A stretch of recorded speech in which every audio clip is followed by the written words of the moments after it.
Napoleon হিলের think and grow rich অর্থনৈতিক সচ্ছলতা অর্জন করার জন্য কিভাবে পরিকল্পনা করবেন এবং মাইন্ডসেটকে রেডি করবেন সেটা নিয়ে এই বইটা, যেটা 15 মিলিয়ন কপিজ অর্থাৎ 1.5 কোটি বারেরও বেশি বিক্রি হয়েছে। তো এই বইতে যে 6টা স্টেপে আপনার প্ল্যানিংটা করতে বলে, তার প্রথম স্টেপটা হচ্ছে একটা স্পেসিফিক অ্যামাউন্ট নির্ধারণ করেন।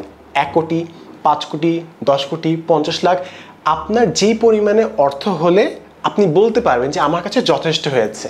এখানে অবশ্যই মানুষ বলবে যে ভাই এত টাকা হলে তো আরেকটু লাগবেই, বেশি হলে তো ভালোই। হ্যাঁ, অফকোর্স ওই অ্যামাউন্টটা রিচ করার পর আপনি আরও আর্ন করলেন, কিন্তু ফার্স্টে মনে মনে একটা অ্যামাউন্ট সেট করেন যেটা লিখে রাখা যাবে। 1 কোটি, 5 কোটি, 3 কোটি, যেটাই হোক। সো ফার্স্ট এটা অ্যামাউন্ট সেট করেন। স্টেপ নাম্বার 2 হচ্ছে ডিসাইড করেন যে আপনি কোন সার্ভিসের বিনিময়ে মানুষের কাছ থেকে এই অর্থটা ফি হিসেবে নেবেন। হয়তোবা আপনি কোনো জিনিসের গ্রাফিক ডিজাইন করে সলিউশন দিয়ে আপনি টাকা অর্জন করছেন, আপনি হয়তো কোডিং করে টাকা উপার্জন করছেন, আপনি হয়তো টিউশন করে টাকা উপার্জন করছেন, আপনি হয়তো ব্যবসা করে করছেন। সো আপনি ডিসাইড করেন যে কোন সার্ভিসটা দেওয়ার কারণে মানুষ আপনাকে 1 কোটি কিংবা 5 কোটি কিংবা 10 কোটি, আপনি যে অ্যামাউন্টটা ফিক্স করেছেন মাথায়, সেই অ্যামাউন্টটা আপনাকে পরিশোধ করবে। স্টেপ নাম্বার 3 হচ্ছে সব থেকে টাফ এবং ক্ল্যারিটি আপনাকে দিবে। সেটা হচ্ছে একটা ডেডলাইন সেট করতে হবে যে আপনি কত বছরের মধ্যে এই টাকাটা উপার্জন করতে চান। আপনার বয়স যখন 25 হবে, 30 হবে, 40 হবে, 50 হবে, কখন আপনি উপার্জন করতে চান। ফর এক্সাম্পল, আপনি মনে করেন টার্গেট হচ্ছে 3 কোটি টাকা উপার্জন করা, ঠিক আছে? ধরে নিলাম জাস্ট একটা এক্সাম্পলের স্বার্থে। তো আপনি যদি মাসে 50,000 টাকা উপার্জন করেন, তাহলে আপনি 1 বছরে 6 লাখ টাকা আর্ন করেন, এবং আপনি যদি 50 বছর প্রতি মাসে 50,000 টাকা উপার্জন করেন, তাহলে আপনি 50 বছর পর 3 কোটি টাকা হাতে পাবেন। প্লাস মাঝখানে তো বহুত খরচ যাবে, আর অনেক খরচ, কিন্তু মোটামুটি 3 কোটি টাকা তখন আপনি আর্ন করবেন যখন প্রতি মাসে 50,000 টাকা করে আপনি 50টা বছর কাজ করবেন। যখন আপনি জিনিসটা চিন্তা করবেন তখন দেখবেন যে আচ্ছা, আমি এখন যে কাজটা করছি এটা কি আমার ফাইন্যান্সিয়াল প্ল্যানিংয়ের টার্গেট ফুলফিল করার জন্য যথেষ্ট? আমি করে এতে সন্তুষ্ট? কারণ আপনি হয়তো 40 বছরের মধ্যে ফাইন্যান্সিয়ালি ফ্রি হতে চান, আপনি হয়তো 30 বছরের মধ্যে ফাইন্যান্সিয়ালি ফ্রি হতে চান।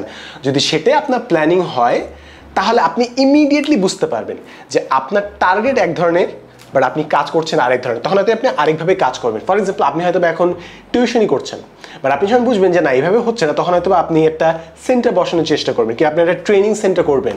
তো আপনি ডিফারেন্টভাবে চিন্তা করার চেষ্টা করবেন। হয়তো আমি দেখছেন যে আচ্ছা হ্যাঁ, আমি আরেকজনের জন্য কাজ করছি, এভাবে হচ্ছে না, সো আমার নিজে একটা আইটি ফার্ম দিলে, আমি যদি একটা বিজনেস করি, তাহলে আমি এই গোলটা আরও ইজিলি ফুলফিল করতে পারবো।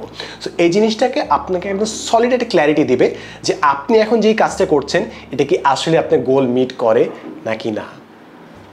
স্টেপ নাম্বার 4 হচ্ছে একটা প্ল্যানিং রেডি করা যে আপনি এখন কোন কাজটা করবেন। মনে করেন আপনি 1 কোটি টাকা অর্জন করতে চান, এখন 5 বছরে 1 কোটি টাকা অর্জন করতে চান, ঠিক আছে? এবং আপনার কাজ হচ্ছে বিজনেস। তো আপনি 10 লাখ টাকার পণ্য বিক্রি করলে 1 লাখ টাকা লাভ করেন, অর্থাৎ 1 টাকা লাভ করতে হলে আপনাকে 10 গুণ বেশি বিক্রি করতে হয়। তার মানে আপনি যদি 5 বছরে 1 কোটি টাকা উপার্জন করতে হয়, মনে করেন আপনি 5 বছরে কোটিপতি হতে চান, তাহলে আপনাকে 10 গুণ 10 কোটি টাকার পণ্য বিক্রি করতে হবে। 5 বছরে যদি 10 কোটি টাকা উপার্জন করতে হয়, তাহলে প্রতি বছর আপনাকে 2 কোটি উপার্জন করতে হবে, এবং প্রতি বছর যদি 2 কোটি উপার্জন করতে হয়, 12 মাস দিয়ে যদি ভাগ করেন, তাহলে প্রতি মাসে 16 লাখের মতো হয়তো পড়ে। তার মানে প্রতিদিন আপনাকে প্রায় 50,000 টাকার বিক্রি করতে হবে। এখন মনে করেন একটা ক্লায়েন্ট যদি আপনি লক করতে পারেন, ওই একটা ক্লায়েন্ট থেকে আপনি 10,000 টাকা করে পাচ্ছেন, তার মানে প্রতিদিন আপনাকে 5টা ক্লায়েন্ট লক করতে হবে। তো দেখেন, আপনি সেট করলেন টার্গেট ফার্স্টে যে আপনি কোটিপতি হতে চান কত বছরের মধ্যে, 5 বছরের মধ্যে। ওখান থেকে আপনি বুঝতে পারলেন 10 লাখ টাকা, 10 কোটি টাকা প্রোডাক্ট আপনি বিক্রি করতে হবে। তো প্রতিদিন আপনাকে তাহলে ওই টার্গেটে ফুলফিল করতে হলে আপনাকে 5টা ক্লায়েন্ট লক করতে হবে, যারা প্রতিদিন 10,000 টাকার মতো করে আপনাকে দিবে। সো এটা বেশ বড় একটা প্ল্যান, বা এটা এক্সাম্পলের জন্য আপনাকে দিচ্ছি যে কিভাবে আপনি আপনার ফাইন্যান্সিয়াল প্ল্যানিংটা আস্তে আস্তে তৈরি করবেন, ধাপে ধাপে ধাপে। এখন আপনার হয়তো জিনিসটা অবাস্তব মনে হবে, কিন্তু বিভিন্ন কোম্পানিতে যারা অ্যাকচুয়ালি কাজ করেছেন তারা জানেন যে প্রতিটা কোম্পানির ডেইলি গোল থাকে যে আজকে 1 লাখ টাকা প্রোডাক্ট, কালকে 1.5 লাখ টাকা প্রোডাক্ট, তারপর দিন 2 লাখ টাকা প্রোডাক্ট। প্রতিটা দিন শেষে মনিটর করা হয়, কিন্তু এই জন্য কিন্তু কোম্পানিগুলো চলে। কিন্তু আমরা ভাবি যে কোম্পানির মতো আমরা কেন চলবো, তাই আমাদের নিজের লাইফে কোম্পানির কিংবা যে বেসিক ফান্ডামেন্টাল ডিসিপ্লিন ওগুলো আর অ্যাপ্লাই করি না। তাই অনেক সময় আমরা জাস্ট এলোমেলো হয়ে লাইফে আগাই। তো এখন মোটামুটি আপনি ক্লিয়ার। স্টেপ নাম্বার 5-এ আপনি সম্পূর্ণ জিনিসটা, অ্যামাউন্ট ফিক্স করা, কি সার্ভিস প্রোভাইড করবেন, ডেডলাইন, কিভাবে প্রতিদিন কাজ করবেন, সবগুলো একটা একটা পৃষ্ঠার মধ্যে লিখে রাখবেন, ক্লিয়ার কাট একটা পেজের মধ্যে পুরো প্ল্যানটা এঁটে যাওয়া উচিত। That's the step number 5। এবং আমি জাস্ট কিউরিয়াস না, আমি এই জিনিসটা ভোটও করেছি, পোলও করেছি, এবং 90%-এরও বেশি মানুষের কোনো এরকম প্ল্যান থাকে না। তারা হ্যাঁ মেন্টালি একটা প্ল্যান করে যে এই করবো ওই করবো, এই ট্রিপে যাব, কিন্তু তাদের এরকম কোনো লিখিত প্ল্যান ইউজুয়ালি থাকে না। স্টেপ নাম্বার 6 যেটা বলে সেটা হচ্ছে প্রতিদিন এই প্ল্যানটা দেখবেন 2 বই করে অ্যাটলিস্ট, তাহলে ওটা আপনার মাথার মধ্যে ঢুকে যাবে।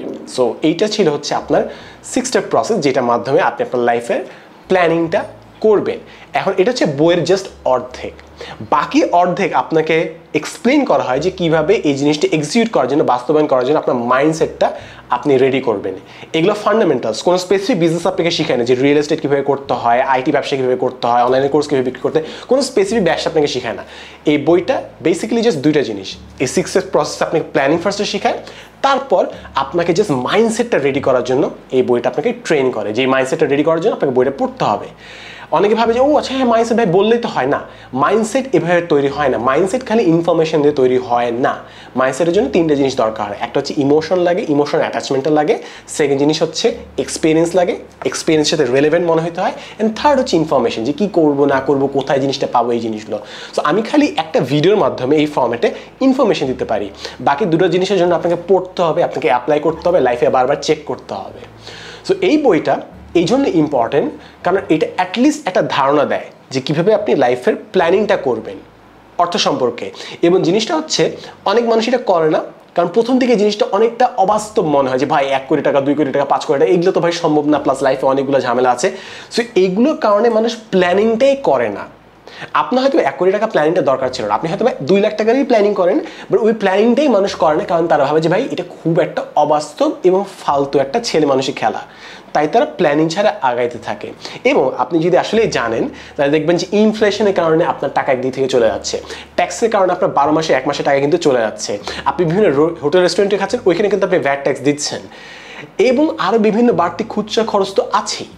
তো এইভাবে আমাদের বিভিন্ন জায়গা থেকে টাকাটা ব্লিড করে এবং আমরা ফাইন্যান্সিয়াল প্ল্যান ছাড়া আগাতে থাকি, এবং ইনফ্লেশনের মার একসময় আমরা খেয়ে যাই, এবং তখন আমরা ভাগ্যকে দোষ দিই। এবং অফকোর্স কিছু মানুষের লাইফ আসলে টাফ, তাদেরকে ফ্যামিলিকে টানতে হয়, অনেক কঠিন পরিস্থিতিতে তাদেরকে বড় হতে হয়, but at the same time এটাও সত্যি যে আমাদের অধিকাংশরই কোনো ফাইন্যান্সিয়াল প্ল্যান নাই। তাই এই বইটা একটু ইম্পর্টেন্ট আছে, অ্যাটলিস্ট বেসিক লেভেলে এই বইটা ইম্পর্টেন্ট। এই বইটা আহামরি ভালো না, এই বইটা বেসিক লেভেলের ভালো, কারণ অধিকাংশ মানুষের কোনো প্ল্যান নেই, তাই এই বইটা is a very good start. But আপনি যদি আসলে আরও ভালো প্ল্যান করতে চান, আমি একটা বই সাজেস্ট করবো, সেটা হচ্ছে দ্য আলমানাক অফ নাভাল রাভিকান্ত, যেটা নিয়ে একটা ভিডিও আছে, আমি কমেন্ট সেকশনে দিয়ে দিব। সো এই 2টো বই হলে মোটামুটি you will have a very good idea যে কীভাবে লাইফের ফাইন্যান্সিয়াল প্ল্যানিং কিংবা ক্যারিয়ার প্ল্যানিংটা একটু গুছিয়ে করতে পারবেন। যদি আপনি জাস্ট লিখে রাখেন আপনার প্ল্যানিংটা, আই বিলিভ আপনি অটোমেটিক্যালি 90% মানুষের চেয়ে এগিয়ে যাবেন, এটাই আমার বিশ্বাস। যদি আপনি এখানে অ্যাড করার কিছু থাকে প্লিজ কমেন্ট সেকশনে জানাবেন। ইনশাআল্লাহ দেখা হবে পরবর্তী এপিসোডে, and as always thanks for watching.